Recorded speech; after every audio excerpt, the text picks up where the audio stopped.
we share with someone else.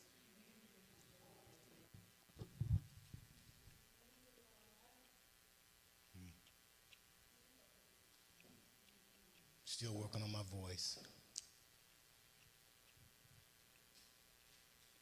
You may not want my voice to come back because I'm loud, when I preach, but haven't been able to preach loud because my voice is still acting up. That's it right there. Okay, how to get your years of life up and your weight down. Basically, I'm going to talk about the 22 characteristics of longevity, and these are based on studying centenarians. Centenarians are people 100 years old and older, and it's based on over two dozen centenarian studies. I want to share this with you from the outset. Only a third of longevity is related to the genetics or heredity. Only a third. It has to do with your lifestyle. Yeah.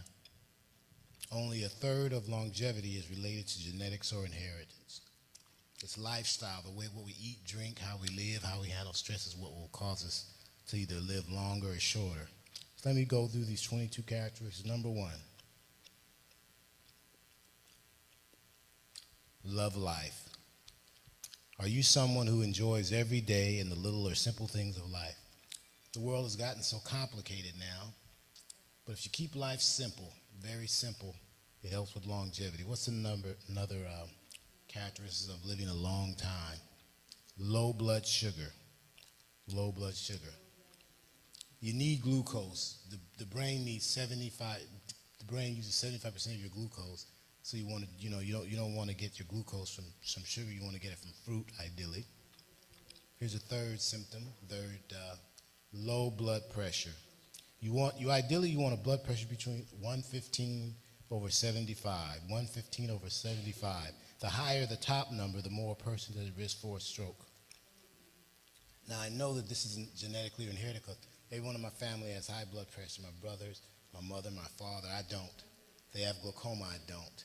It's not because I'm any better than them. She said I'm serving the Lord, and the Lord wants us to be healthy to be able to serve Him.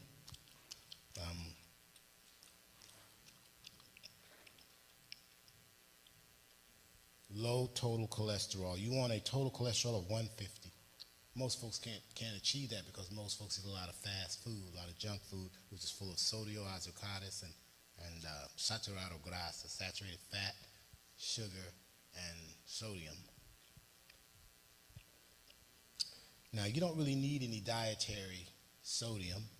All you need, because you don't need dietary cholesterol. Your liver produces 75% of the cholesterol you need. You don't need to eat any cholesterol. Where does cholesterol come from? Meat, eggs, things like that.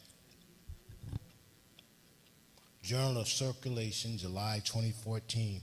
Those with blood pressure, blood sugar, and cholesterol levels higher than recommended levels experience reduced cognitive levels in their 40s and 50s. If you eat a diet like this, when you get in your 40s and 50s, your brain's not going to work as well. This is an interesting finding. Healthy gums. University of Lancashire found that the brains of those with Alzheimer's had elevated levels of gum disease causing bacteria in their brains and bloodstream, which triggers inflammation in the arteries, which is a major risk of heart disease. You got to keep your teeth clean. You got to floss after every meal. After every meal, I have my, if you saw me probably like I'm flossing, I'm always flossing, because viruses and germs need a warm, soft, moist environment to thrive. Warm, soft, and moist. The gums are warm, soft, and moist. So you want to floss. If you can't floss, at least brush your mouth. Flossing removes bacteria. Indiana University School of Medicine, May 9th, 2022. Medications for depression such as Paxil, asthma, and allergies, Benadryl and Claritin, Dramamine for motion sickness and anxiety, increase your risk for Alzheimer's because they block acetylcholine, which is crucial for you want to be careful about using those meds. They are depression. Yeah, there's something wrong with this thing here. It comes and goes. Here's another way to live to be at least 100. Never smoked and not around smokers. Drink very little or no alcohol.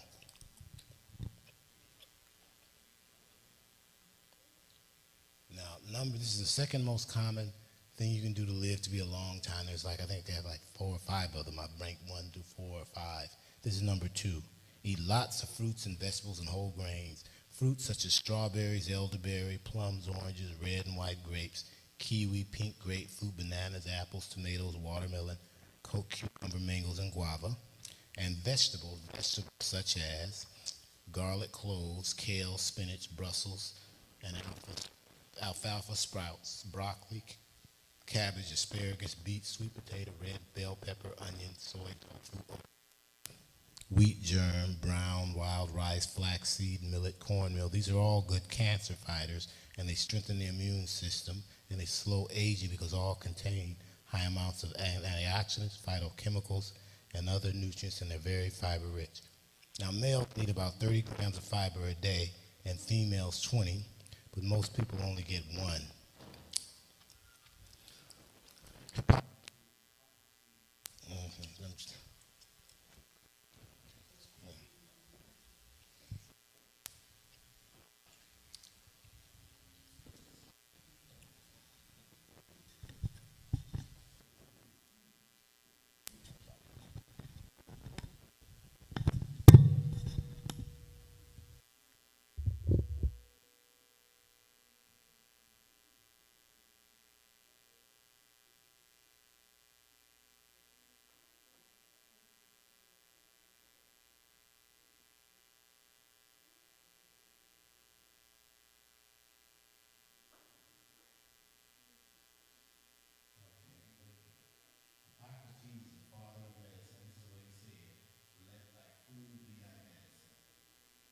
I remember taking a seminar about 10 years ago from a physician who was traditionally trained. He got his MD from Stanford, and he went back and got a more alternative degree. And he gave a great seminar on let thy food be thy medicine. He talked about how if you eat right, drink right, you can live to be a long time, live to be a long old age. Okay, this is what Thomas Edison said. The doctor of the future will give no medicine, but will interest his patients in the care for the human body and diet and in the prevention of disease. An ounce of prevention is still worth a pound of cure. Human and animals fall into one of 3 food eating design categories. Number 1, what are carnivores? Meat eaters. What are herbivores? And what are omnivores? Eat both meat and plants. Let me tell you a little bit about that. I want you to hear me on this. I know we can eat clean meat, but clean meat is not like it used to be. I've been around long enough where I remember we used to have milk that was delivered to the house, that was milk, not industrial. People actually, pulled the teats. Now it's all done industrially. Okay, all right. Carnivores or meat eaters have teeth that are fangs and claws to grasp and tear prey. They have short digestive tracts that are smooth and shaped like a pipe, and their stomach acid and saliva are more acidic to digest meat protein. Herbivores, plant eaters, which is us, we have teeth that are grinders. We have no claws. We don't have long digestive tracts, but our digestive tracts are bumpy and pouch-like with lots of pockets, and our stomach acid are more alkaline. Then you have omnivores, typically only humans. Humans were designed to be plant eaters and to be weaned off milk before the teeth come in. Lactase levels decline before the teeth come in, making it more difficult to digest milk to encourage letting go of milk and milk. We're the only mammals that continue to drink milk. Porpoises, cats, no one else drinks milk when they're weaned off except us. The reason we drink milk is because, first, it should be breast milk, ideally breast milk, but our digestive systems are immature, the teeth aren't grown in yet, they need that. Once you're not supposed to go back. You're not supposed to drink milk and ice cream, you're not supposed to eat that stuff. I'm going to talk more about that when I get into it. Okay.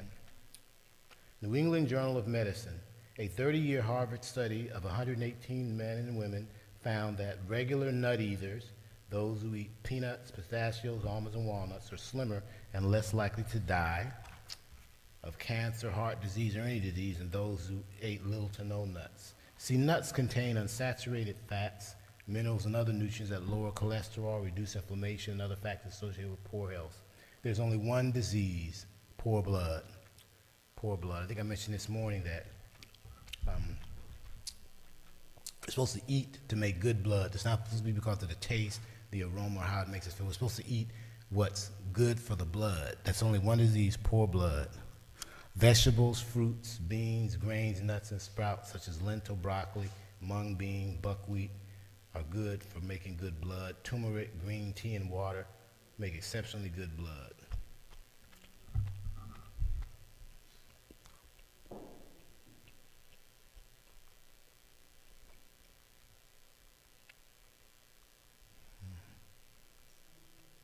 Weight within normal range. Now, I'm not trying to talk about anybody. Remember I said this morning, beauty comes in all shapes, sizes, and colors, but you want to be at your ideal weight. I've had women patients with anorexia nervosa who want to be toothpicks. I asked one woman, what do you need to see on a scale to feel like your weight is ideal? A 0.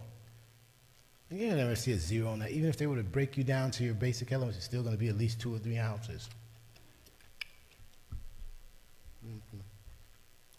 You got to keep your weight in the according to the BMI. You know, what does BMI stand for? Anybody know what that stands for? Index, body mass index. Now, if you have a lot of muscle, it's gonna. I heard something.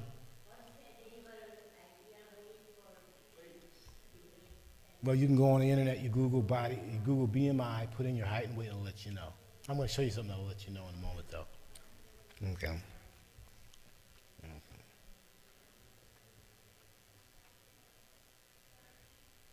Those who keep their weight in a normal range tend to eat fewer calories and you should only eat until you're 80% full. You don't eat until you're full. You don't eat until you're full. Some people eat and eat and eat until the buttons on their blouse are strained. You better put on some eye goggles. You shouldn't eat that. You never eat until you're full. How many of you have ever washed clothes and you put not enough water and too many clothes and they don't get clean? Or you put in dirty clothes that you put in after cycle, it doesn't get clean. You're not supposed to fill anything up. You ain't supposed to overfill your gas tank. So usually when I work with someone who eats too much, I tell them, I'll talk about that in the end, how you keep your weight down. I'll tell you now, I guess. You have to not eat until you're full. You get a smaller plate, portion control, get a small plate, don't eat until you're full. Some people eat and eat and eat and eat and eat until they're about to pop. And I've had people over at my place, not this place, but other place, and they'll eat and eat and eat, and I could tell they're unbuttoning their pants, they're loosening their. Yeah, I'm at that point now where I say, look, I put a sign on my door. You know, you got to eat the way I eat. You know, you got to take your shoes off. You can't eat until you're supposed to ask, no, you can't have any more. You said you can't have any more. You don't need to eat anymore. Mm-hmm. Okay.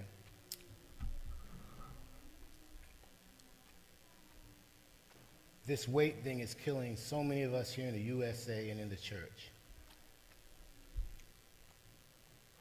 Can someone read this for me? Someone read this out loud.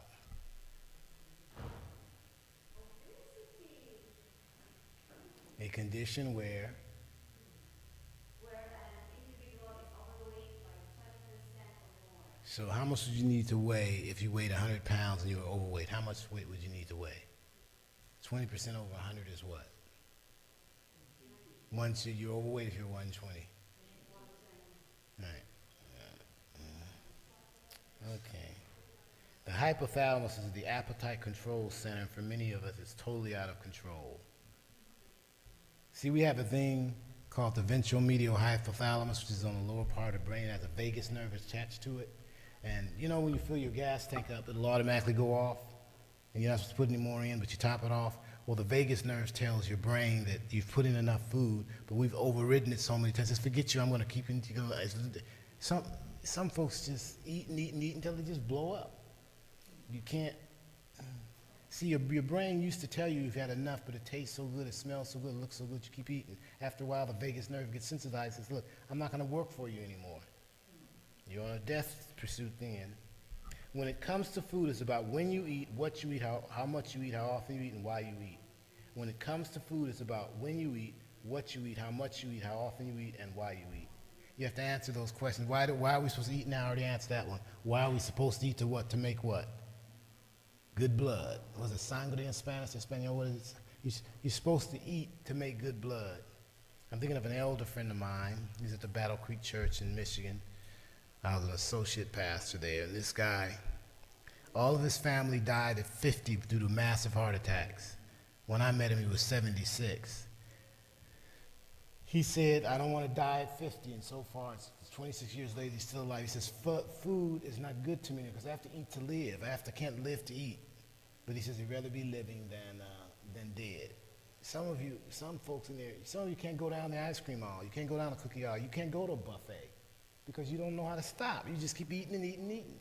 I've had patients where I've said, look, you cannot go to a buffet. You don't have the self-control yet. And until you have it, you can't go to a buffet. You're going to get your money's worth. Journal of the American Medical Association, 54% or 174 million of U.S. adults are overweight or obese. By 2048, if people continue the lifestyle they're indulging in, 90 to 95% of the U.S. population will be overweight or obese. That's 90 to 95%. Global burden of diseases and risk factors. Another reason, the number one factor that causes the most disease in the U.S. is diet. Sugar, sodium, saturated, and trans fat.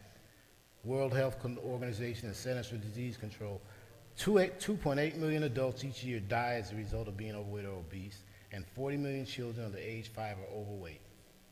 Now I remember I went to I don't usually go to these, but you know, when my family wants to go out, you know, my brothers and stuff, they usually want to go to a like hometown buffet or Golden Corral. And I remember we went there one time and there was this little kid. He was just wilding up to first of all, he's too young, you gotta be 12 years old. He's wilding up to the thing, getting his food. And his father saying, oh, look, a little man. I wanted to like call CPS on him. Kid's gonna die.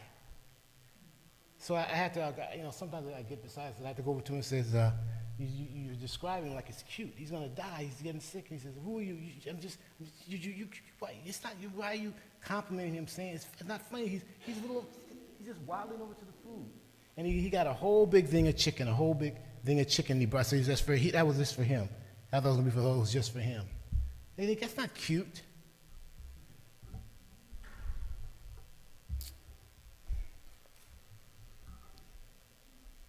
Obesity is the second leading cause of preventable death. Obesity increases risk of high blood pressure. 74.5 million, or 30% of the Americans, have high blood pressure. Exercise, flaxseed, and potassium reduce blood pressure, strokes, hyperlipidemia, cardiovascular disease, blah, blah, blah, blah, blah. We have to start eating to live instead of living to eat.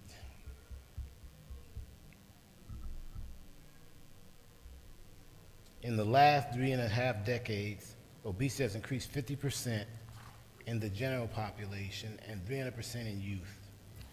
Now, I already mentioned that I'm 66, and when I was in high school and junior high, you didn't have many people that were obese. In fact, when we saw them, we thought there was something, seriously, we didn't tease them, we thought there was something wrong with them because everybody was lean. But now it's common.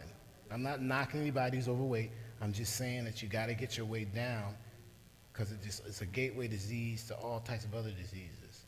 Trust for America's Health and Centers for Disease Control. 35 years ago, not one state had an obesity rate above 15. How many years ago? 35 years ago, not one state had an obesity rate above 15%. Now every state but one has an obesity rate of 20% or higher. Purdue University, I said this in a sermon this morning. Purdue University, Christians in America are more overweight than the general population. Christians are more overweight than the general population. 1 Corinthians 10:31 says, whatsoever you eat, drink, whatsoever you do, do all to the glory of God. And this is a breakdown of this. The most overweight Christians are Baptists. They have the highest rate at 30%. Jews, 1%. Buddhists, 0.7%. Now, when I was at Kaiser doing my postdoc about 22 years ago, one of my jobs was to do the bariatric surgery evaluations. I'd ask them some questions, run some tests, and I'd say this person's a good candidate or a bad candidate for bariatric surgery. I never ever endorse someone for surgery, but surgeons like to cut. They love to cut, so they cut anyway. These people that's a major invasive in surgery. There are things see, people are looking for easy fixes. As if they're put on an exercise program, an eating program, they'll be okay. Now, these are the 3 types of surgeries: laparoscopic sleeve gastrectomy. The stomach is tubularized by removing 80%, it becomes a tube. Another one is laparoscopic ruin XY bas. A small pouch is created in the small intestine. Then there's laparoscopic gastric banding, where a band is placed on the stomach in such a way as to create a small pouch. I would tell these folks, if I say yes to this, you're going to have one of these barbaric surgeries. Do you want someone to put a rubber band on your stomach to joke off? That's unnatural. They say, I just want to be skinny. In fact, when I see, and usually it's a woman, usually guys, it's a different standard for men and women. Men can look any old way. Women have to look a certain way, don't they? There's a lot of pressure on women to look a certain way. And I will see these women and I'll say, why do you want to lose weight? Because I want to look good. I say, I'm not going to see you. I don't have to see you. I'm not going to see you because your motive is wrong. If you want to lose weight to look good, you're never going to continue with it because there's always going to be someone that what? Looks better. So come back when you have a real reason. They come back and they say, what reason should I have? No, you figure that out. They'll come back and say, well, I want to be healthy. That's the right answer, but they don't mean that they're lying. So they'll finally come back and say, I want to lose weight. See, if the reason you want to lose weight is to be healthy, that you're going to stick with that because you're going to be the only person you compare yourself with. If you just want to look good because there's a wedding coming up or you're going to go to the summer beach, that's not a good reason. There's always going to be someone that's going to look better. And you know what's interesting is that a lot of these women I've seen that have overweight, they have low self-esteem generally, and they say, these guys don't ask me out because I'm too fat. This isn't talk. They don't ask because I'm too fat. And I'll ask, what type of guy do you want? 6'1", 180. Doesn't sound like, I don't want no fat guy. I say, you're never going to get anyone that's going to be shaped away because you don't even want it. Doesn't that make any, I look at him and think, I want to say, you're crazy. You want someone to want you when you're overweight, but you don't want a man who's overweight. Doesn't make sense to me. I'm an orthodox psychologist, but very effective. It doesn't make any sense to me. You're going to say you don't want someone. I say, sit down and say, I don't want no fat man. But you want someone, you want someone who wants you who's a fat woman. I'll say it, because that's what they use. You can't want someone to want you when you don't even want it. Okay. All right. These types of gastric bypass surgeries, there were 130, they only did 13,000 in 1998. The last time the study was taken, 2016, 350,000. From 13,000 in 1998 to 350,000 in 2016, that's a big jump. Okay. Now, look at which one are you in? Are you here? Are you here? I should have done all that. I go back. Okay. Where are you? Are you on the, let's do it your way. Are you on the far left? You don't start getting into the unhealthy range until you're at this overweight range. Then you're at the obese range, very obese and severely obese.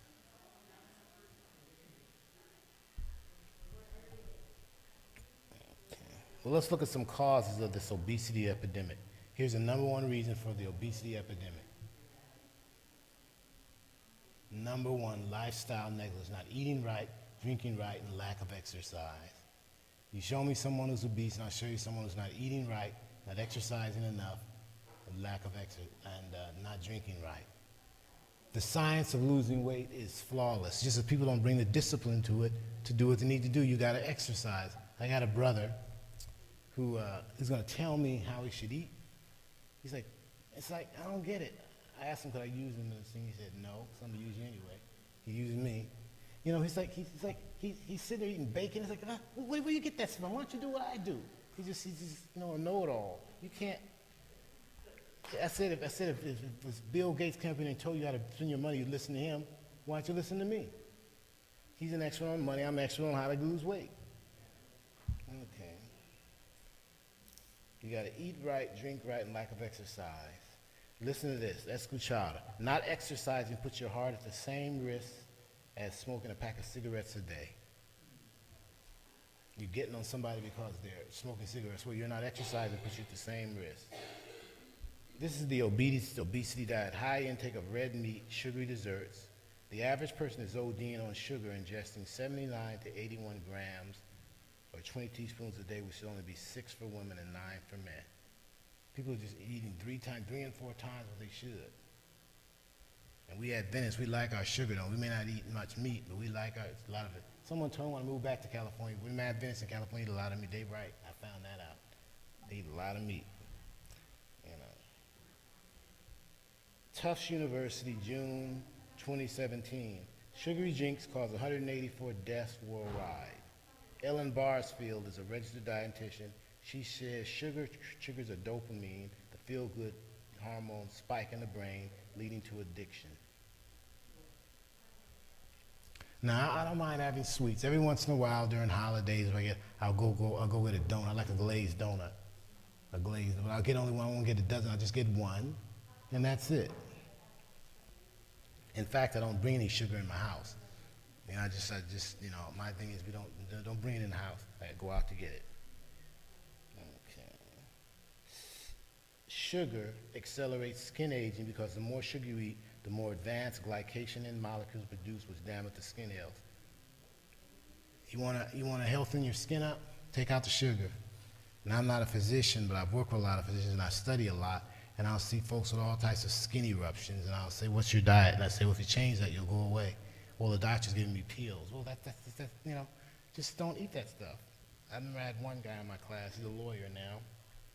This guy, his acne was so bad, he'd be sitting in class like, and they'd burst and they'd ooze out. And I'd say, "Man, you need some help." He says, "Well, a dermatologist, no, try this. What do you eat?" He told me his diet.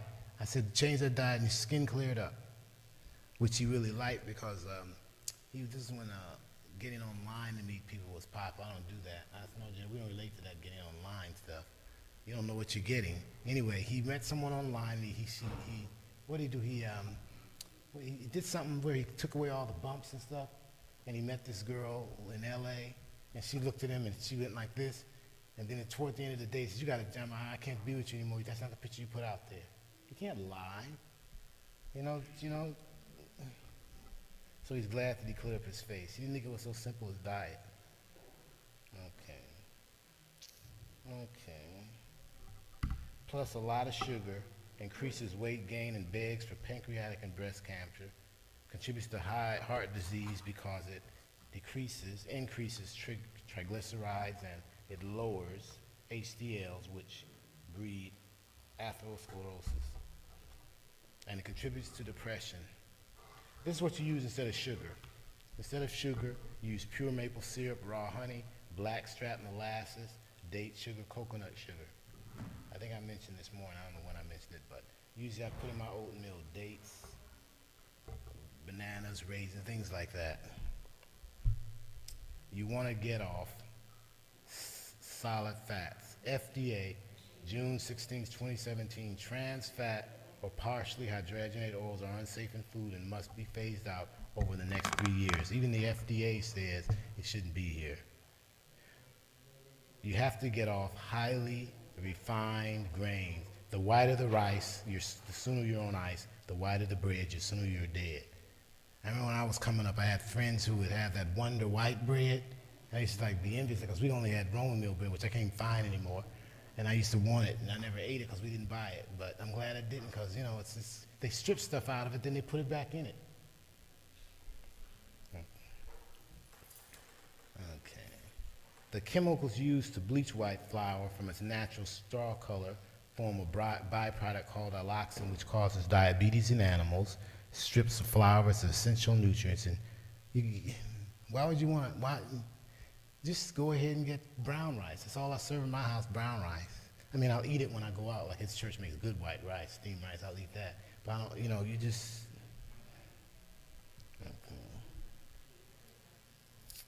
What's it say here? Get off sugars, especially sodas, which is nothing but liquid candy. That's all a soda is liquid candy. I used to do this a lot years ago where I'd go into elementary schools and they'd come to the clinic and I would say, I'd get an eight ounce glass of water and I have a big old plastic bag of sugar and say, "How much sugar do you think in this?" And I have them lined up, put in a teaspoon. I pour it all in, they didn't believe it. That's how much sugar you're eating. Of course, there's always a kid that's gonna say, "I'll drink it." I want to slap the little kid. Like, what are you talking about? They're all supposed to be, he's like, "I'll drink it." Of course, he's a big old kid. Okay. when you drink sodas, which is nothing but liquid candy, just keep this in mind. When you're drinking sodas, liquid candy. Liquid candy. Now, in my day, we had small portions of food. I remember when you went to a restaurant, they didn't have these big giant slabs of steak and big 12-ounce, 15, 20-ounce orange juices. They were little teeny things, but things have changed now. All soda pop is liquid candy, which causes blood sugar spikes, sending the pancreas into overdrive. See, your pancreas secretes chemicals that break it down. When you keep eating that, it's just after a while, it breaks. You have to take it insensitive externally. And the more you have problems, every organ that goes out, you reduce your mortality by 25%. So if your kidneys go out, you're gonna die 20. You can't. Your kidneys, you just have to take care of your organs. You gotta eat to live and drink to live, and not live to drink or drink to live.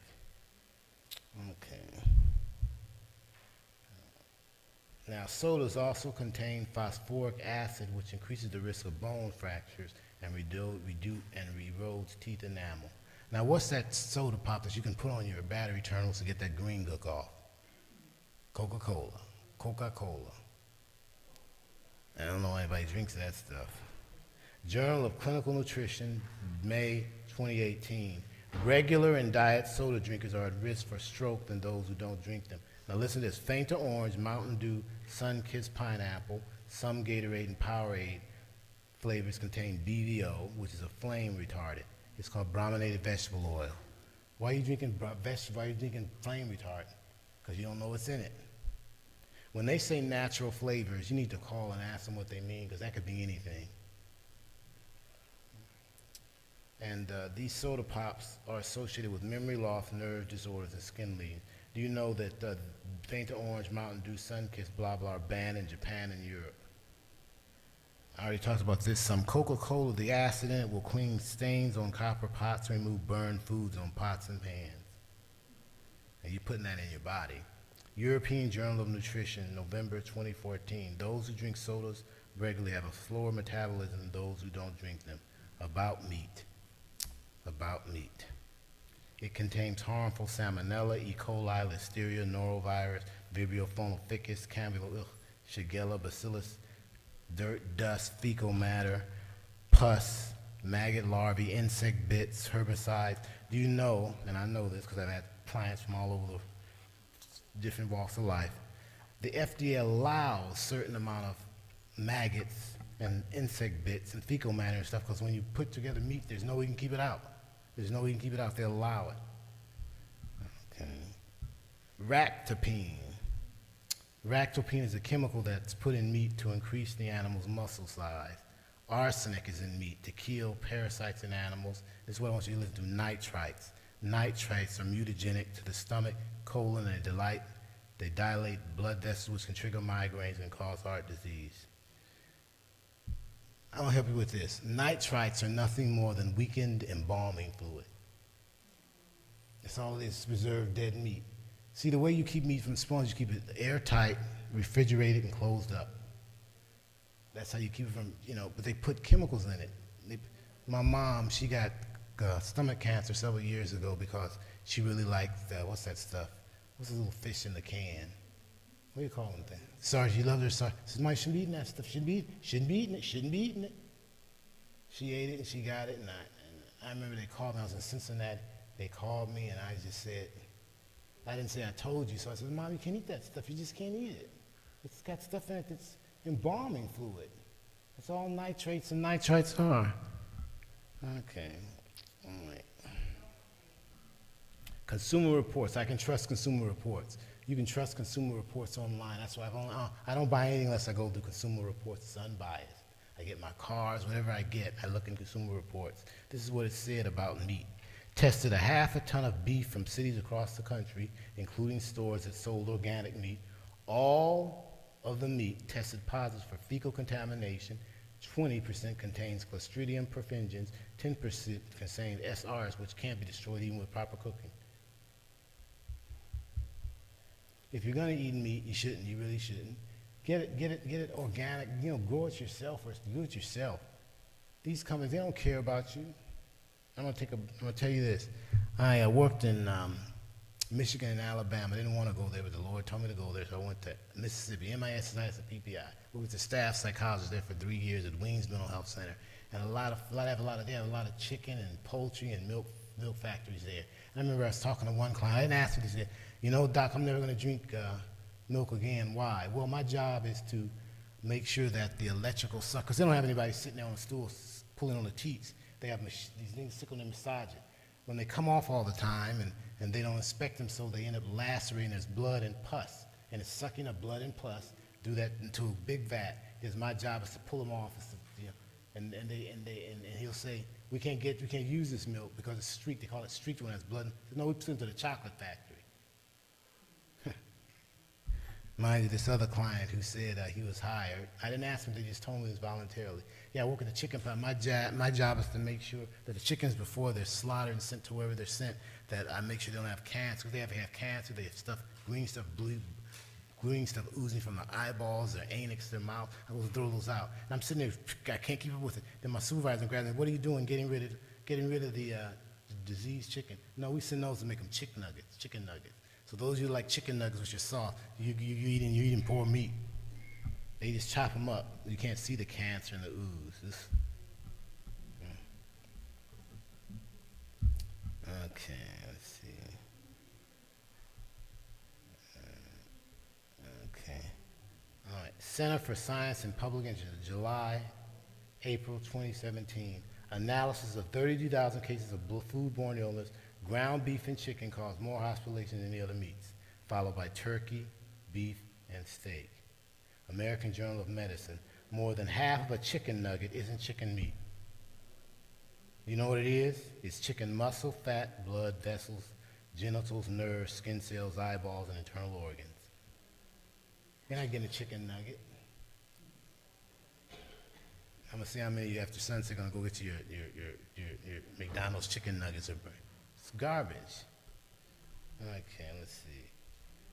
Okay, Archives of Internal Medicine, Yale University Prevention Research Center. Eating hamburger, roast beef, lamb, sausage, ham, bacon, hot dog, cold cuts increase risk of premature death from heart disease because they're full of nitrites, are often made of meat thrown away, and increase your risk of colorectal and pancreatic cancer.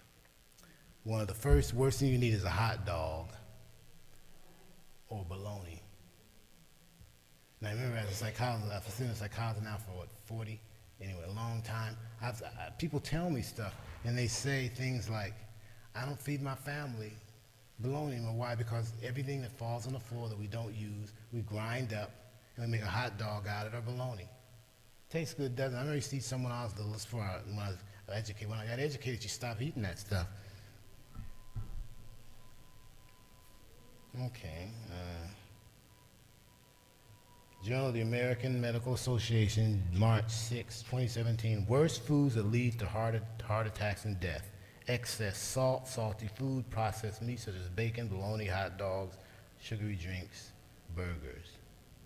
Best foods for health: nuts, seeds, and whole grains. You come to my house, you get nuts. You want a snack, you get some nuts. You have cashews, macadamia. You know that's what you're supposed to be eating. That's the original diet, wasn't it? The original diet was nuts, grains, fruits, and vegetables. The original diet. When I preach on this, I say, how many will we be eating? Will be eating meat in heaven? We'll be eating meat in heaven. Anyone, yes or no? We'll be eating meat 1,000 years on the way to heaven. So we're supposed to get back to the original diet. Eating red meat for protein shortens your life because it increases chances of heart disease and cancers, while eating protein from plant sources reduces risk for premature death.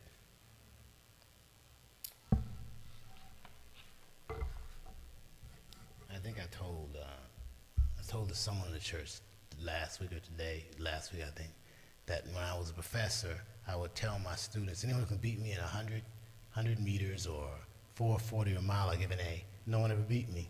Well, I'm an all-city descent. There's two ages. There's chronological age and biological age. Chronological age starts when you're born Like I was born January 30th, 1957, so January 30th, 1958, I'm how old? And January 30th, 1957 was born, and let's say it's January 30th, 1960, how old am I? 3 years old. You have chronological, you have biological age. Your biological age, which you have to be concerned with. Last time I got my checkup, my doctor said, the last time I had a checkup was 2 years ago. I was 64. He said, you still have the health of a, last time he told me I had a 45, because you have the health of a 50-year-old, 70 sub-elite athlete. And he says, how'd you do it? You ask me how, you're a doctor, you ask me how I do it? You're supposed to know this. Of course, this is a doctor who was a big fella. He just completed his residency and says, man, why are you so big? He said, well, you know, med school, this and that and whatever. And I said, next time I see you, man, I'm going to fire you unless you lose some weight. And then when I went to go see him, they said, this is Dr. Ting, whatever his name was. I said, where's Dr. Ting? I'm him. Well, half of you is gone. He said, what'd you stop doing? I stopped eating when I was in med school, and doing my residency, I didn't have time to cook food, but I said, I don't want to be dead. So he stopped, he liked ice cream, and what do you call them, nasty things? What do you call them, Oreo cookies or something? That's what he ate. I said, I mean, when I first saw him, I'm not talking about anybody, I'm describing. This guy had a belly so big his tie went out. His tie went out. It was flat. It's like, I didn't know. You're not Doc. Where's Doc? I am. He says, thanks, Doc, for saving my life. He says, you're welcome. I ought to charge you for it, but I didn't. Okay. Sometimes you got to hit people up. You just got to say, you're going to die. I said, you're going to die, man. You won't make it till next year unless you stop. Well, he stopped. Okay. And in fact, I saw him let's see, a couple of years. He was at a race. He was running 5Ks like me. Kicked his butt, but, you know, still he ran, you know. Okay. Because diabetes and obesity are going hand in hand much these days, they're developing a new medical term called diabesity. Diabesity, because they're going hand in hand. According to the American Diabetes Association, someone is diagnosed with diabetes every 20 seconds. Yes, if you want to take a picture of that, that's a good website that tells you how to stop diabetes, how to get control of your blood sugar. If you consume, there's such a thing as, there's a new diabetes called type 3. Some people believe there are 5 types, but there's a type 3, T3 diabetes. This prevents the brain from using glucose effectively. You know, some folks say their mind feels like mush or clouded. That's type 3. You're on your way to the severe one. If you consume butter and cheese 3 or more times a week, you're 3 times more likely to develop certain types of cancer than those who rarely or never eat these foods. A diet high in animal protein leaches calcium from the bones. Milk with cheese come from is full of pus and blood, for the reasons I already mentioned. See, the guy, like I told you, that's supposed to keep them things from coming off, but they're always coming off because they're lacerated. When something's lacerated, it swells, it gets slippery because of the pus and blood that falls. What's underneath a cow? Fecal matter and urine. It gets sucked up in there, and it goes into that big vat, and they send it to the chocolate factory. So those of you who like chocolate milk and chocolate ice cream, yeah. They're not interested in our health. They're interested in profit. And they figure if it's chocolate ice cream, you won't notice there's pus and blood in it. Okay, let's see.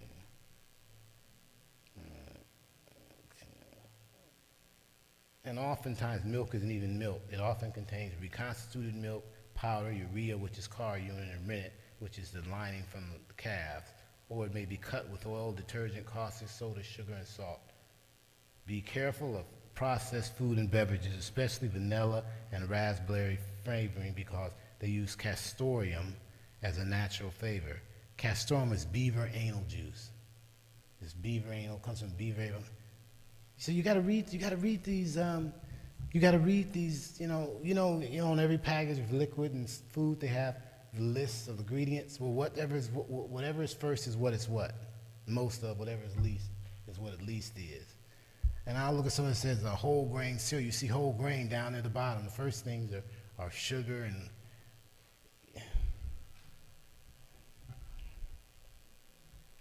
beaver anal gland secretion. This American Journal of Epidemiology. Our bodies biologically expect a morning meal, so when you skip breakfast, your body thinks there's a famine that decreases the metabolic rate. You got to eat breakfast. If you're not eating breakfast, it's probably because ate a heavy dinner. Your heaviest meal is supposed to be in the morning. I mean, when you're traveling somewhere, do you fill up the end of the trip or the beginning of the trip? You fill at the beginning of the trip. You're supposed to fill up your tank in the morning, and then your smallest meal should be at night. Most people, what I said when I was at Oakwood, and folks would like not eat breakfast, and they change the machines out, but they would get this crap in this machine to get them through the day, and then they go home and they pig out. I tell them, you're gonna die. That's what I said, you're gonna die. Okay. Smallest meal should be in the evening. Those where their heaviest meals are in the evening are 4.5 times more likely to become obese than those who don't skip breakfast. You need a complex carbohydrate breakfast, not a sausage biscuit. Or what is that thing? What's a grease thing? It's like a McDonald's hash brown thing.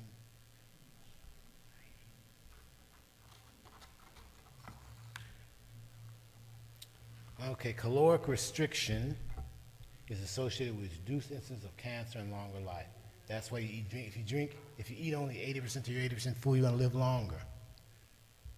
You have to eat until you're full. I already talked about this. You don't eat until those buttons and the blouses and shirts are straining and you gotta like duck and weave and bob.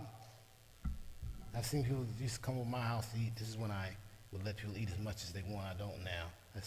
I tell them that this is something you want to read and sign. You know, you can't eat anything you want. I have a responsibility when it's on my roof, and I'm not gonna let you eat yourself to death. You can eat yourself to death somewhere, but not in my place. Have them sign. They look, I'm crazy. I said, well, if you don't want to get out, you know. I'm not gonna aid and abet your death. So, but some people before I had that, they would eat and eat, and I see them button. They reach down and button their zipper, and they just like I'm thinking, I'd get goggles, and they put them goggles, and buttons looking about to pop off. About digestion, you should have 2 to 3 bowel movements a day. Most people have only 3 to 5 a week. Harvard Newsletter and National Center for Health Statistics. 44% of Americans strain and grunt to have a bowel movement because of constipation due to low fiber. Some folks need a sedative when they go to the bathroom.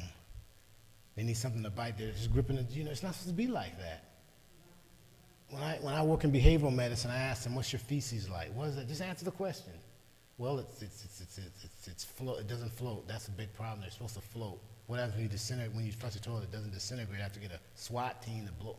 This is how you can tell if you're not eating right. Your fecal matter should be light. It should float and it should disintegrate upon flushing. Some of you, these little pellets.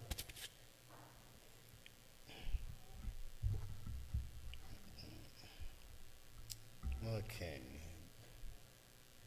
And we need more water. European Journal of Cancer, constipation raises risk of colon cancer. Gastroenterology and hepatology. Long-term constipation, which is fecal matter in the gut, is linked to anxiety, insomnia, sexual dysfunction, blah, blah, blah. I'll see folks with anxiety and depression, and I'll ask them, what's your fecal matter like? What do you eat? And they say, that's why that could be a contributor. I tell them, clean it up. The depression goes away. Now, I'm not trying to be, I'm just trying to tell you like it is. You know, if you go to the bathroom and it's like, you know, you're sore afterwards, after you do a number 2, you're gonna die. See, your stool is supposed to be soft, it's supposed to slip out, not like a brick. It's not supposed to be that hard. You're gonna cause a fissure in your anus, you can get infected. That tells you you're not eating right.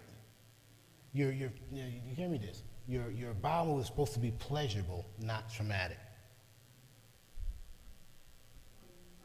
Okay, let's look at a second cause of obesity. We talked about lifestyle that's not eating right, drinking right. Here's another cause.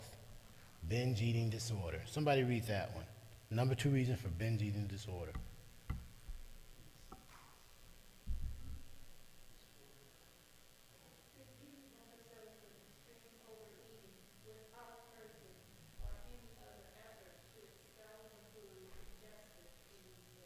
Now, this is the most common eating disorder.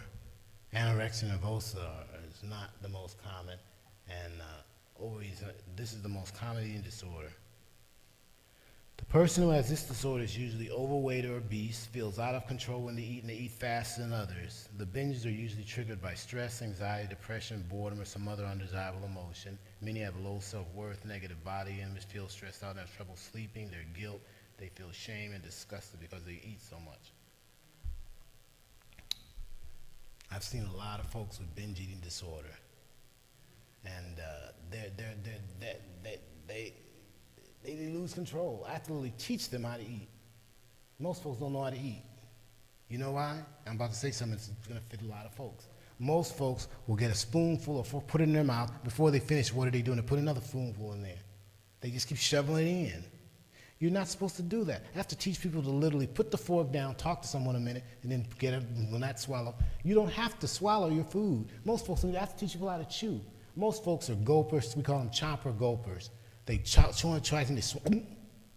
You're not supposed to do that. You're supposed to, if you just chew it long enough, it'll automatically go down. I literally have to tell clients, put the fork down, take a break. Sometimes they haven't put their hands underneath their thigh, underneath their leg, because they just keep that, they keep shoveling it in. You're gonna die. You're gonna die. Okay. What, when you delay it? When you delay eating?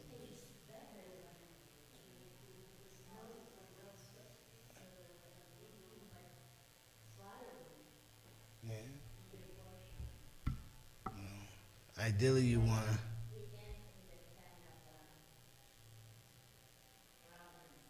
Ideally, you want to chew your food. Now, you don't need to chew down.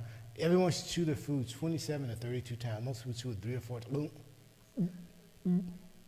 Now, if it's oatmeal or something soft, you don't have to chew it. And most people just chomper gumpers. You chew long enough, you'll automatically, you don't have to swallow. You chew it long enough, it'll automatically go down. See, this is where your digestion works. You have mastication, your teeth grind the food, then you have the saliva mixed with it, then it goes down as a mush. Most people don't chew, they just swallow. That means your food is going down your stomach, not in the mash form, which is going to retard digestion, which means you're going to have gas, and no one teaches folks how to chew or how to, you remember the Beverly Hillbillies? Remember Jethro? He had a big old bowl with a big old spoon. Some people just get these big old plates. I remember when sometimes I go to the buffet because Vine wants to go there, and you have like the dinner plates, you have dessert plates. I've seen people take the dinner plates to get dessert. You're supposed to get a little plate. They get a big old giant plate to go get dessert. I think it's a little kid again, the same little kid.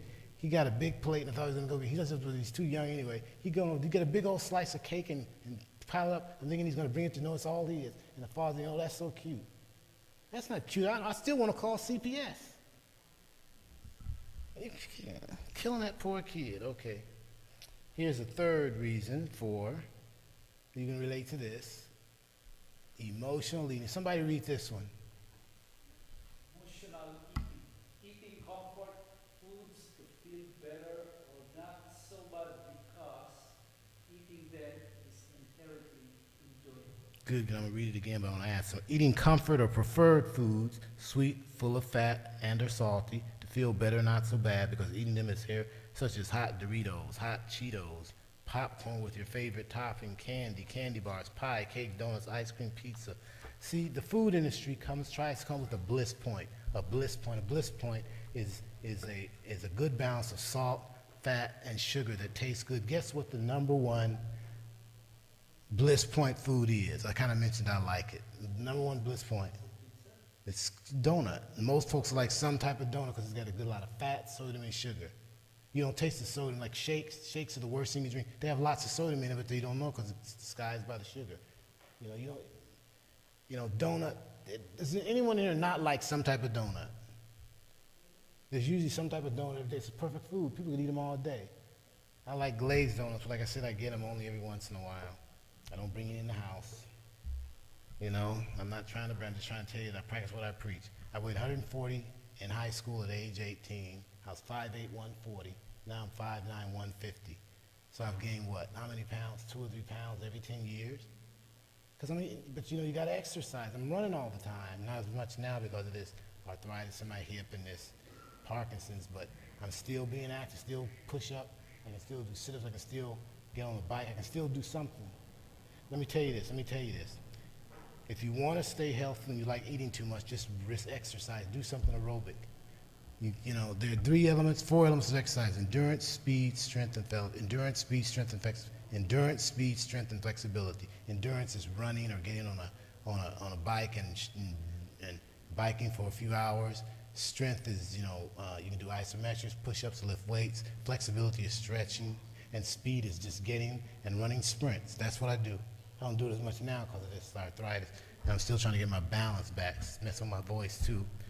But but once your metabolism gets going, it doesn't take much to keep it going. Like, even though I haven't really run anything like I should have the last 2 years, I'm still keeping my weight down. Why? Because I'm not deconditioning much, because I'm so well conditioned. I would run race. I'd take first place. I take first place in my age range and top 10 overall. This is when I was 64 years old. I'd run races in San Francisco, San Jose, and I'd be taken in the top 10 and first in my age division, top 10 overall. And they'd say, well, now I want to give the first place to the 64-year-old guy. They say, let me see, I was doing like, because they don't believe me. If I bring my driver's license. It's not about chronological, it's about biological age, biological age. Age is nothing more than a chronological statement regarding the current longevity. That's all it is. It doesn't mean anything. Who's a woman? Someone showed me a woman who's 100 and something years old in this church. She's driving. She doesn't have any. What's her name? Is she here today? Someone introduced me to her. She's 100 years old. She's as spry as she can be. Okay. All right. Okay, let me see here. Okay, donuts are the #1 sugary favorite. Potato chips are the biggest salty favorite because they change 135 to 385 milligrams. You're supposed to consume 1,500 milligrams a day, but most people consume half that much. Anything you get in the frozen aisle section is going to be full of sodium. That V8 juice is terrible. It's terrible. Make your own juice. Make your own juice. Okay. All right. Frozen dinners, boxed pancake mix, canned sauces and soup contain anywhere from 700 to 2,100 milligrams of sodium per serving. And emotionally, and you're not really hungry, you eat comfort foods to reduce depression, anxiety, stress, which can increase weight because it decreases leptin, which is a hormone released to fat cells to reduce appetite, and increases ghrelin, the hormone produced in the stomach and small intestines that increases appetite. People eat comfort foods because they're bored or they have some other unpleasant feeling. They're low self-esteem, they're stressed out because of school or work or relationship issue or financial problems, which leads to addiction and weight gain, which of course, when a person looks in the mirror, they just like what they see. They dislike what they see. And what gender tendally dislikes what they see in the mirror most? Male or female? Which gender, when they look in the mirror, dislikes their body worse? Male or female? I'll ask uno más. Which gender, when they look in the mirror, hates themselves more, males or females? Females. Females are taught that they have to look good till the day they die. I remember when I was working at Kaiser Psychiatry doing my postdoc about 22 years ago, I would see these women, and they would say they hate their bodies. I says, you can't hate your body. You can't hate your body. When you hate someone, do you wish good for them? No. So if you hate your body, you can't do good for it. They say, what? I'll explain it to you. If you hate, typically, unless you're very spiritually mature, I'm not there yet either, unless you're spiritually mature, when you hate somebody, you want to punish them, you want to see them suffer. So if you hate your body, how can you do anything about it? It used to be when I first got into the field in the 80s, first job was in 81, that you wanted folks to hate their body because they know it doesn't work that way. You hate it, you don't want to do anything for it. You have to accept, I'll tell them, look, you have to accept your body the way it is, then you have to do your best to get it in the best shape possible. Hating something doesn't motivate you to do anything. You just get paralyzed and discouraged and hopeless. Okay. All right, here's another cause of this obesity death epidemic. Misinterpreting other feelings or sensations as need for food. A lot of times we get a growl in our stomach and we'll feel like we need, no, you just need some water. You have gas. That's all it is. You don't need any food.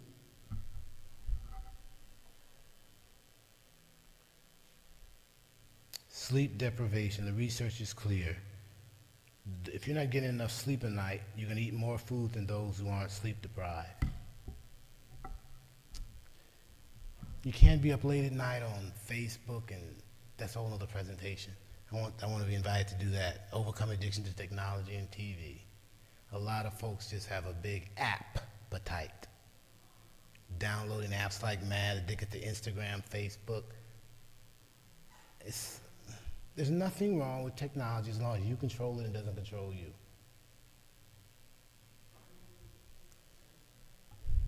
I got to park there just for a minute, because I may not get a chance, or I may be gone, but let me just say it, just to say it.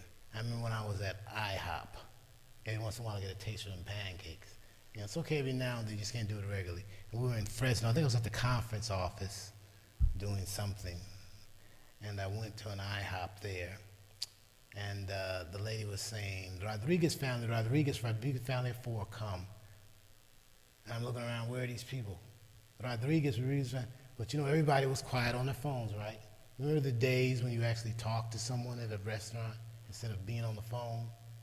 And well, anyway, the Rodriguez family of 4, would you please come? They even went outside.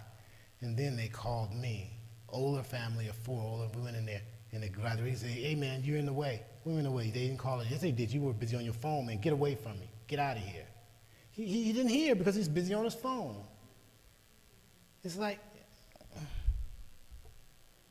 they're gonna jump me, they did call your name. I didn't get in front of you. You're just so busy on your phone. What's the bottom line regarding this weight thing? Mira. A person must be accepting of their body before she or he can feel comfortable in their body and treated properly. Any woman that will lose weight that I've worked with, they have to accept that's who you are. That's who you are. You have to accept it. Then you go from there. You're not going to accept help anything you don't like. It amazed me when I work with, the reason I talk about women is because men don't come to counseling. Men, they don't want to. Some of you know you need counseling. The guy won't come. I'm seeing a lot of folks in private practice over better help, and they need couples come, but the guy won't come. He won't come. She'll come.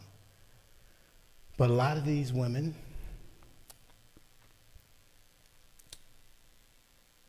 they do not accept their bodies. They just don't. They hate them. They loathe them. So you got to accept it before you can do anything with it to help it.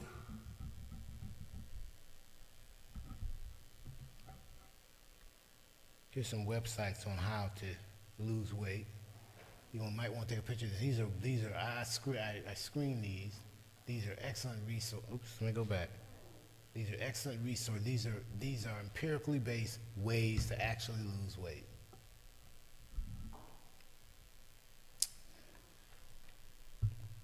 I think about women I've dated and how they say you probably want someone smaller. I said, I want someone smaller, be with someone smaller. A women are a trip. It's like, I have no problem with you. It's called projective identity. They're thinking that they wouldn't want someone as big as they are. Well, I'm not them. What they want me to say, yeah, you're too big, get away from me? Okay, number 10. How to get your years of life up and your weight down. Take a multivitamin. Journal of the American Medical Association, 2002. Most people don't consume an optimal amount of vitamins by diet alone, so it appears prudent to take a multivitamin. I take vitamins every Sunday, Tuesday, and Thursday. I get the Whole Foods 365, male over 50 vitamin. I just take it 3 times a week. And I eat well, but I still take it. I was having vertigo attacks about 15 years ago, and I went to the doctor about it, and he's just giving me things to keep me from getting dizzy. So I want somebody to address the symptoms. Well, we don't know anything about this. I went to the great physician and said, look, Lord, what I need to do, he just revealed to me, take a multivitamin. I took it, I've never had that problem since 15 years. You know what vertigo is, huh? It's like, you feel like you're just spinning, and I remember I'd be lecturing at Alabama A&M University, or I was preaching one time at the Hollister Church, and all of a sudden I got dizzy, and I fell down on the floor because I didn't want to crack my head on that big giant rostrum. And the deacons just ran off. The deacon just took off. He thought I had some. I said, I don't have nothing contagious. He just ran off. I still resent him for that, too. Because he's good friends. He just saw me funny. He's thinking I had some contagious. But he came back with a bucket. He kind of shoved it in from my, you know. And, you know, and I said, Lord, I can't serve you. I can't be passing. I can't be falling to the ground. And I can't be lecturing. So he said, just take a vitamin. I took a vitamin. Never had that problem. I went back to that doctor and I said, you know, you ought to report you to the licensed medical, because I just took a vitamin. Don't you know about that? No, I don't know anything about that.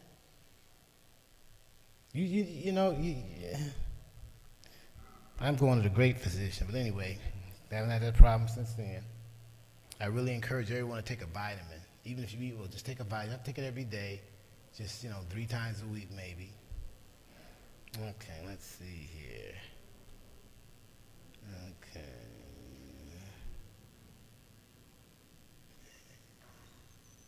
Physically active. What number is that? Numero 3. Exercise is best done in the fresh air and ideally involves stretching to improve flexibility, cardiovascular effort, running, cycling, swimming, racquetball to enhance your heart health and muscle resistance, weight training, push-ups, isometrics to increase strength at least 3 times a week for 50 minutes.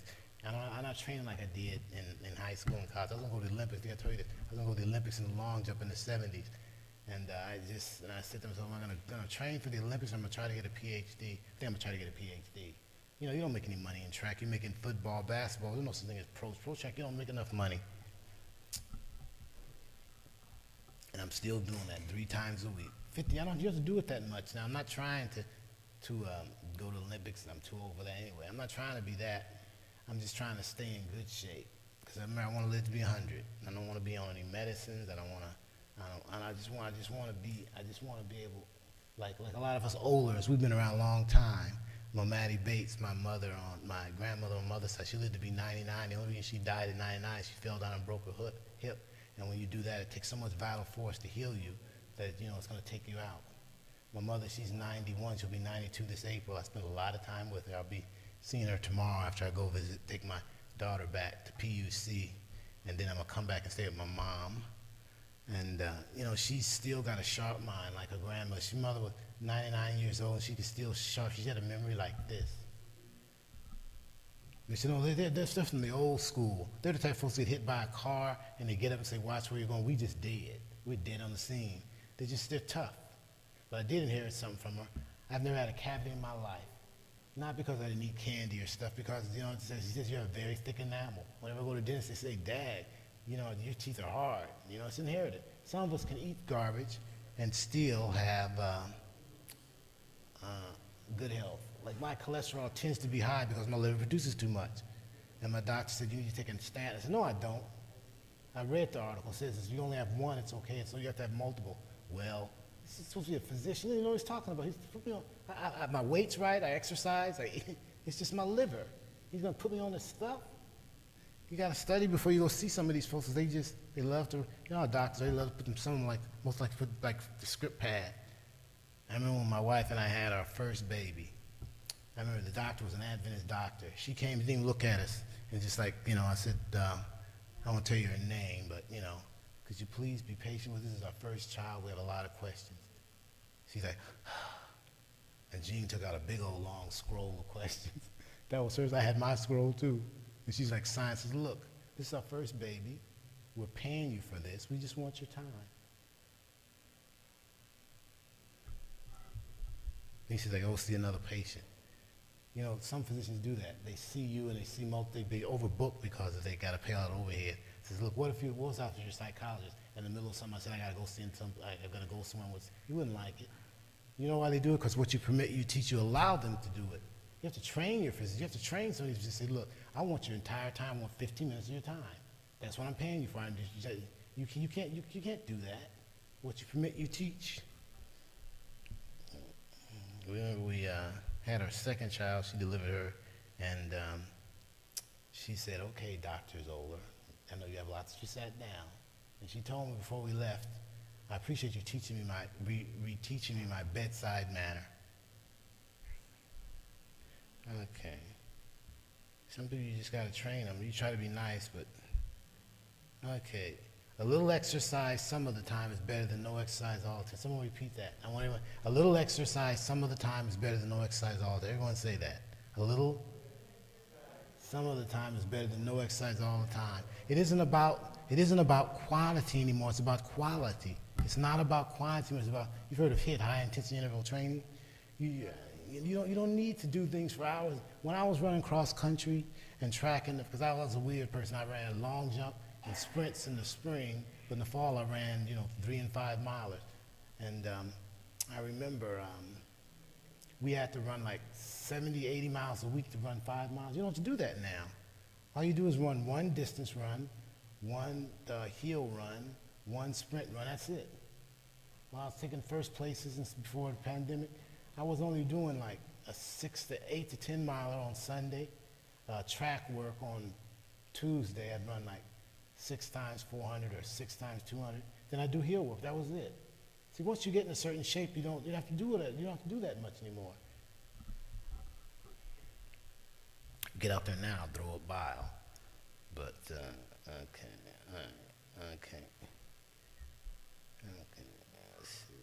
If you can pull off 50 minutes 3 times a week, you're going to do fine. Now, some of you are exercising, you're not seeing any benefits. You're doing what's called ME, maintenance exercise. You're not pushing yourself. You have to push yourself. I don't believe in no pain, no gain, but you have to push yourself. You're going to have to sweat. It's going to have to hurt a little bit, not so much where you're paralyzed, but it's going to have to hurt some.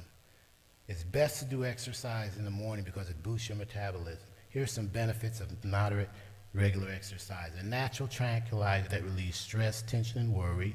You're more energized and alert. It increases self-confidence, better mood, better sleep. It improves your immune system functioning. It burns calories, leading to rate, improves endurance, builds stronger bones, goes on, it helps relieve arthritis, and it creates a longer life. Now, if you get sick from lifestyle negligence, you'll be unable to function at school, work, home, and especially in serving the Lord. Don't let anybody or anything get in the way of your regular exercise routine. I've had folks come and say, I don't know, but you got to make time for it. You got to make time. You got to make time. If it's important enough to you, you'll make time. And I've had some folks say, well, I can't do these studies anymore, but we can do it in the 80s. I say, put your finger over this little, I have a little roster. I put a little weight on it, so you lift it 10 times. After a while, it gets a little tough. Put a heavy weight in it, they get a little tough, and they say, I can't do it. Do it one more time, they can't. Then I pull a gun out, and they just do it all. You can do what you want to do if you want to be motivated. You can do what you want, you just don't want to do it. People can do what they want to do when they want to do it. Some of you are half dead, your neck is hanging off by a ligament, you'll still go to work because you want that money. You need to apply that motivation to everything. Okay, let's see what else here. You don't want to overdo the exercise. You don't want to get your exercise plan too vigorous too soon because it can lead to discouragement. Usually in every church I've been a member of, I've started an exercise group where we go to a track or something, or we all go to some gym or something, but I won't be here that long to start something like that. Because some people are not going to, they need an accountability, you need an accountability part. You need someone who's going to go with you. But I don't have time to do that. Sleep well, 8 hours a night.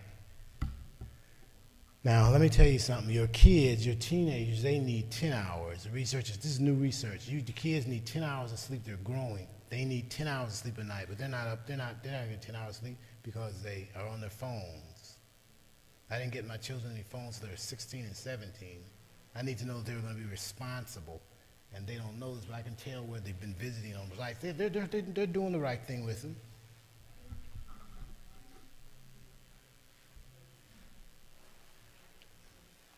Watch little TV.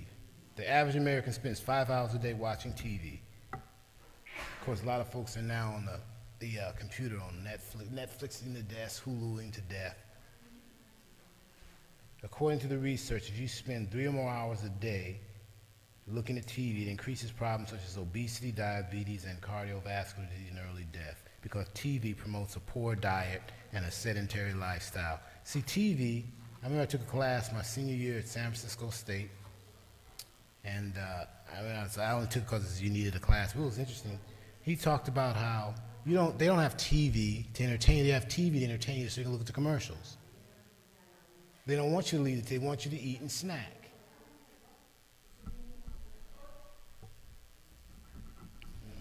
I miss San Francisco State. You heard of Lowell High School, that's where I went undergrad. High school. Challenge their mind. You can't read. The newspaper's written at a 5th to 8th grade level. That's nothing wrong with reading that, but you got to read something that's challenging. My girls, when they were coming up, we went to the bookstore, the library. They'd go to the children's section. We'd go to the adult section. We'd sit down on bean bags, and they'd read stuff. And, they still kind of do it. You got to stimulate your mind.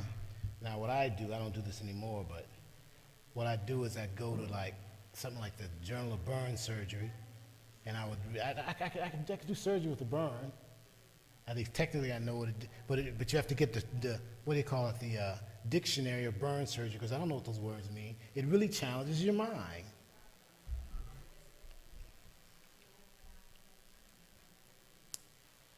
Positive, optimistic in attitude, but realistic. Typically, those who live a long time typically look for the good, the lesson, what she or he can draw from what comes their way in the life. They don't worry or catastrophize. You have to ask yourself, what time is it here? It's supposed to go till 4:30. Let's see what time it is. Oh, God. I'm just about done here. Got 2 more pages. You don't want to worry or catastrophize. I already talked about that in the last. Some worrying is thinking about all the things that can go wrong in a situation. Catastrophizing is you already made up your mind what's going to go wrong and it's going to mess up your life. Courageous. Courageous. Don't shrink from challenges, problems, or solutions or stressors, but address them to the best of your ability, then move on. A sense of humor. Laugh a lot. You know what the Bible say? Merry heart doeth good like a medicine. It's okay to look at comedies, as long as they're wholesome comedies. That's good for you. It's good to laugh. We used to laugh. When you were younger, you laughed a lot, but now we've gotten so serious. I'm still laughing. I'm still looking at some of you, but I'm laughing. I laugh a lot. You'd have a lot of fun with me. I like to laugh. Okay. All right. Able to forgive. Able to forgive. Let go of the hurt, anger, resentment after expressing your feelings rather than bottling them up. Now I'm doing a lot of couples counseling on BetterHelp because I've always enjoyed couples. My marriage didn't work out. Wasn't because of me. Wasn't because of me. Was not because of me. But I tell you this, you need to, I don't know if anyone, I don't see any young folks in here that are about to get married, but you have to really check that person out. You have to find out what's in their past, because sometimes people don't tell you stuff, and you end up marrying them and it can ruin a marriage. Okay. Very socially extroverted. Have regular contact with family members, relatives, friends, not isolated. You don't want to be isolative.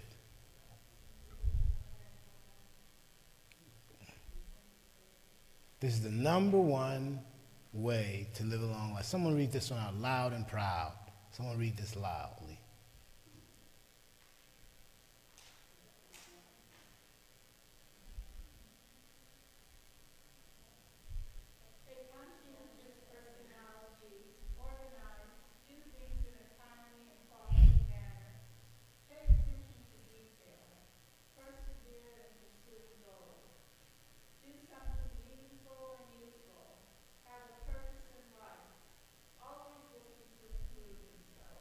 This is the #1 personality characteristic that'll help you live along. It's kind of like when you're converted, you're gonna do all this stuff. God wants things done decent and in order. Let's see. Spiritual comes in at 5. Very satisfying employment or career. Now, in my day, we chose our career based on how it made us feel. It was something we would do if we weren't paid. Now, a lot of these kids are doing stuff because they make money. They're looking for status, power, security. And I tell them, I'm not a career counselor. I tell them, look, I'm not your advisor, but I advise you not to go to something just because it's hot now. A lot of folks went into computers and stuff in law school because of these silly law shows, and they hated it. You go into something that's an extension of who you are. And if you want your kids to go into something that is meaningful to them, you want to first have them identify their spiritual gifts. It's a spiritual gifts inventory. Then you want to have them take the Campbell Entrance Inventory test. They can take it at any university, and it will tell you the 3 to 4 things that you're good at and you like. Because you could like something but not be good at it. You could be good at something but not like it. I took it after the fact, and I said I'd make a good psychiatrist, psychologist, preacher, or social worker. Well, I did it all. It really works.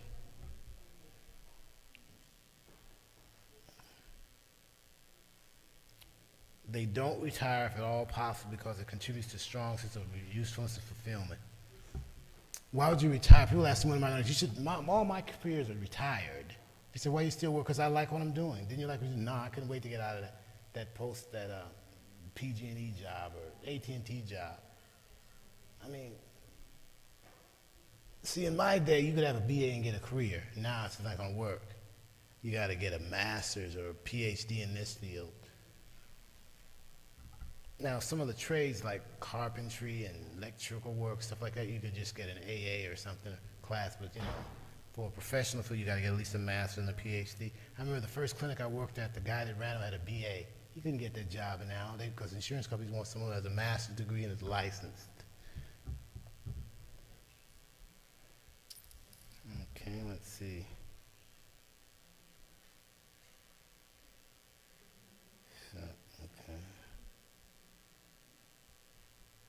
Talk a little bit about cancer. According to the International Agency for Research on Cancer, the global death toll from cancer rose to 8.2 million in 2012 and 14.3 million in 2016, with sharp increases in breast cancer due to bad diet.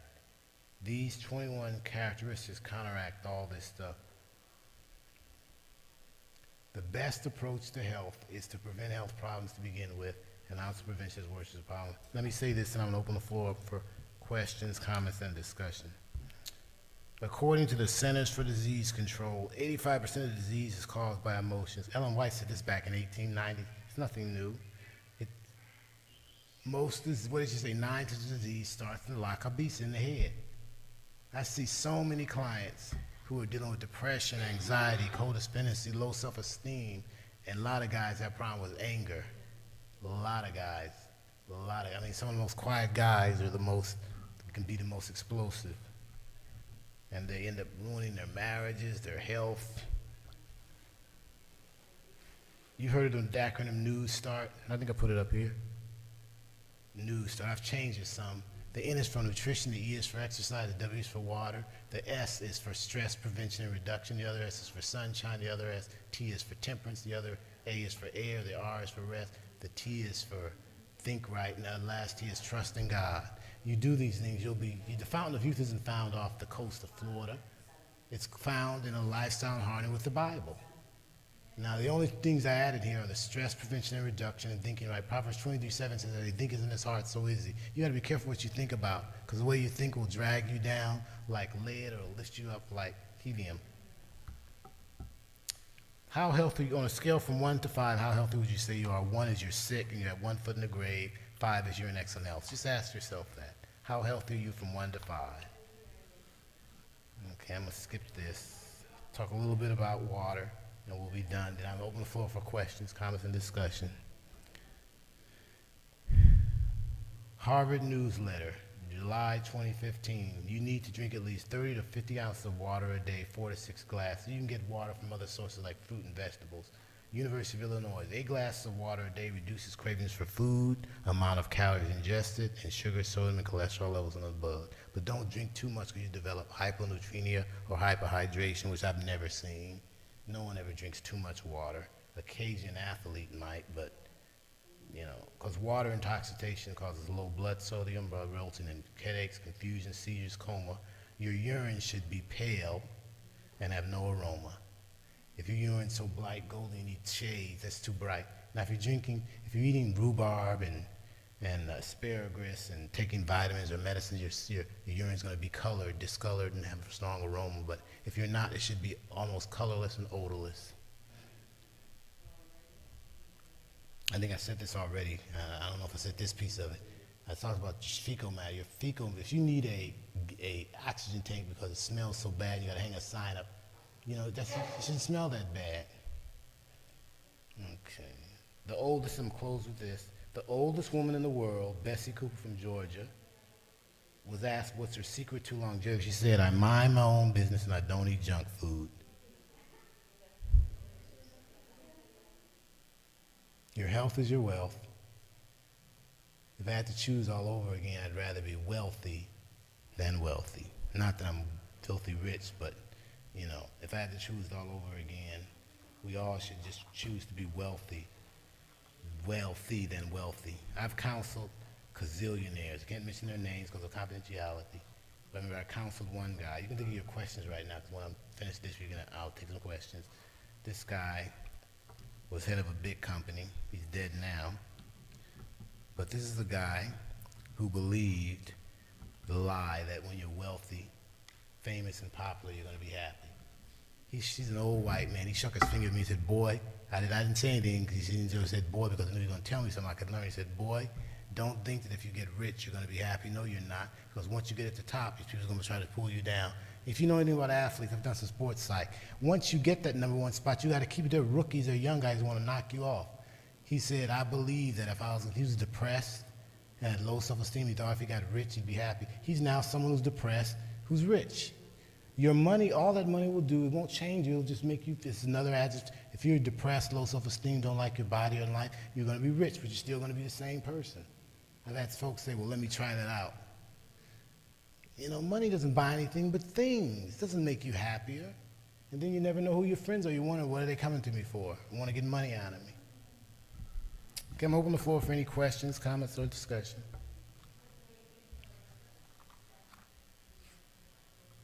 Okay, while you're still thinking, I guess I can read this real quickly. These are social factors that influence health and wholeness. I just talked about internal stuff. Some social factors that influence health and wholeness include one's degree of formal education, how much money you make, their race and financial status, social support system, even sexual orientation. More specifically, these social factors influence health and wellness in those with little formal education because they do not receive the information needed to increase awareness of these lifestyle factors that prevent the development of mental and physical health problems. And those that make such little money, they are in poverty and they barely make it and they cannot afford high quality food, best for physical health. When I worked in Alabama, Mississippi, these are poor people, I'd say. They said, well, we can't afford, we got to eat fast food. The reason, you know, when they had this pandemic and when they had, when they had that 2018, whatever it is, .com bust, the only market share that didn't go down was fast food. Why? Because fast food is hot, cheap, cheap, tasty. Hot, cheap, and tasty. If you're in a poor community, usually they're going to have plenty of what do you call them, billboards selling alcohol and stuff. I grew up in Visitation Valley. We lived in Twin Peaks for a while, then we lived in Visitation Valley. My dad kicked himself, he's dead now, but he kicked himself because he was renting for $365 a month in the late 60s, early 70s. And the guy offered him to buy it, said, no, I don't want to buy it. That house is worth $2.3 million. Doesn't have many square feet, but it's a beautiful view. It's in Twin Peaks, it's a beautiful view of San Francisco. It's beautiful. He didn't know it then. Okay. Okay, let's say, you know what a BIPOC is, right? Black, indigenous, people of color are often discriminated against, which leads to greater stress, which often leads to mental health issues such as lowered self-worth, depression. One's quality of social support system can also negatively affect one's mental health.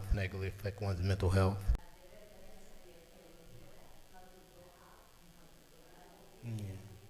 Yeah. If you, well, if you, yeah.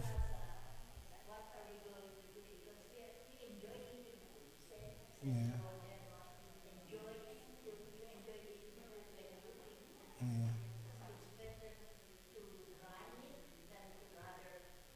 Chomper. Yeah, you have to chew your food longer. If you don't have to swallow, if you chew it longer, it'll automatically go down. We need to get back to the original diet, which is fruits and vegetables. We just need to get back to that. Very simple.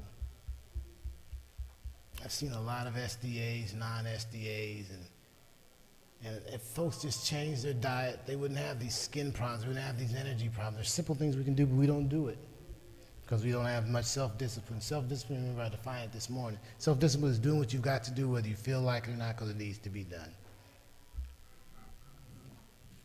Any other questions, comments, or discussion before I sit down and drive down to Hollister to go see my ex and my daughter? I'm taking my daughter back to PUC tomorrow. I usually spend the night because there's a lot of driving. Still friends with my ex.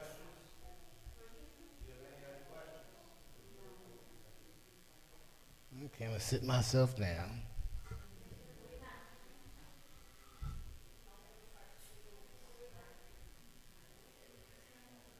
Can we give a hand to Dr. Carlton?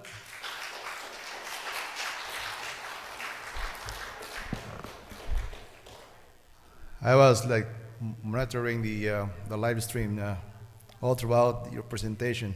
I truly enjoyed it. And I was not able to monitor some of those comments on our Facebook and our YouTube. But for those of you who are actually watching, for in the past an hour and a half, I hope you have been blessed and been enriched with this wonderful information. I know that I learned today the new start. You add some of those. That's a very beautiful additional words that that's going to give us more information and wisdom on how we can better improve our health. The other week, my dad in the Philippines got the gallstones. After 10 years, I had him, in past 10 years, I had to do the cleansing. It was very effective, the cleansing. But after the cleansing, over time, he was not very careful about his health. So the gallstone came back, and it's even bigger. It's 2.5 centimeter. And so they had this laparoscopy, and then the other one, what is that? Removal of gallbladder. So it was successful procedure the other day. He went home, and today he said that he doesn't want to entertain visitors for his recovery. But I learned something that the doctor said to him, that he has to be very strict in his diet. No fried foods, less rice, or no rice at all, because he has also a liver, fats or something. So a fatty liver, yeah. So that is very alarming for us to know that we have to really invest more on this prevention rather than on wasting a lot of money for that an hour and a half operation. It's so costly.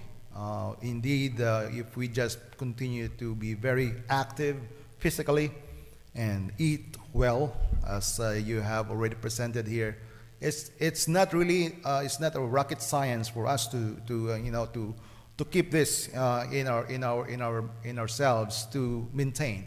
So I respond to this presentation of Dr. Oler as a very important message for us today. We're getting older. Invest more on eating healthy stuff, because that is what God wants for us.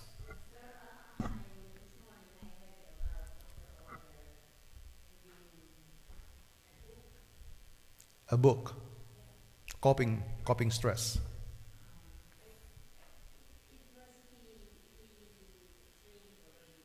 Okay.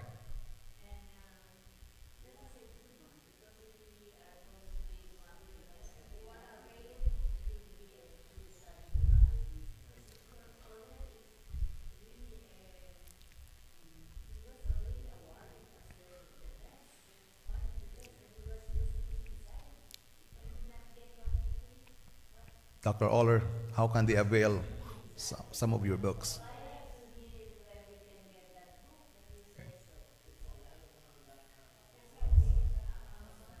So it's available on Amazon.com. You just type his name, I believe, and that book will pop up. Yeah. All right. So again, in behalf of this church family, Dr. Oler, and those of you who are also watching with us, we would like to thank Dr. Oler for his valuable time and wisdom in sharing this wonderful message. If you have any other questions, maybe you can feel free to approach him. I know he has some appointments as well after this. We would like to thank you as well for coming here. I hope that you will continue to consider to come here again. At this moment, we'd like to ask you to please stand as we close. Heavenly Father, we thank you again for your message. Today we are filled with the messages, Lord, from Dr. Oler, your servant who have been blessed, Lord, with the wisdom. And he's not just talking these words or messages, but he's living on it. Because until now, I believe he just wants, Lord, to continue to be the light and to be an example as well. And here we are, we would like, Lord, to ask you to help us more motivated and more convicted, Lord, to continue, Lord, to hold on to the health message in these last days. We want you to continue to help us how to live longer, because I know, the Lord, that the emotional, the spiritual, the physical, and the social aspects of our lives are equally important. And above all, the Lord, we want to get ourselves ready to serve not only in this church, but to those that are still within our center of our influence. I pray that you will continue to use each one of us to be a blessing to them through this health message. I pray that you will bless continually, Lord, Dr. Oler and his family as well. We pray that this remaining hours of this Sabbath, we can continue, Lord, to enjoy these beautiful moments of fellowship as well, and to see the beautiful weather today. We ask that you continue to bless us for the rest of these days coming ahead. In Jesus' name, amen. Thank you again. God bless.